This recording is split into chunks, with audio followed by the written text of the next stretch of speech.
really care about the Ukrainian people like you claim you do, then listen to me very carefully. My name is Lucas Gage. I served 2 tours in Iraq. I put it in quotes because who did I serve? The special interest who wanted war. How did they get that war?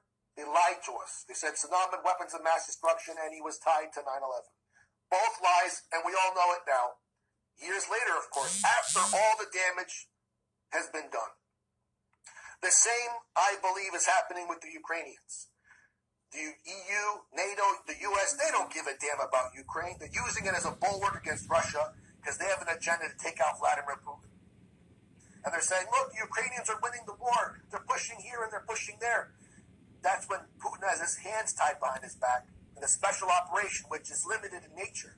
But now that he's annexed these regions, whether you agree with it or not, Putin can unleash the full military might of Russia.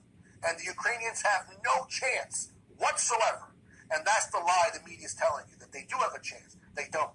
In fact, the only way Ukraine has a chance against Russia is if they drag us all into the war with them. And you know what that means? World War III. And you know what else? Unlike Saddam, who didn't have weapons of mass destruction, Russia does. And if they're used, it's not good for anybody, especially the Ukrainians, because who do you think are going to be hit first? So if you really care about the Ukrainians, stop filling their heads up with fantasies. Stop believing the obvious lies of the West. My God, the U.S. just threw Ukraine under the bus about this assassination of Dugina. What do you think, they care? They don't care about the Ukrainians. The EU doesn't care, NATO doesn't care, and the United States most certainly doesn't care about Ukraine or anyone else for that matter. The only thing these people care about, these traitors and globalists at the top, are war, profits, and control.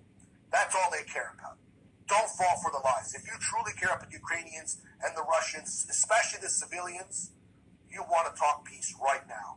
Let's push for peace, not for war.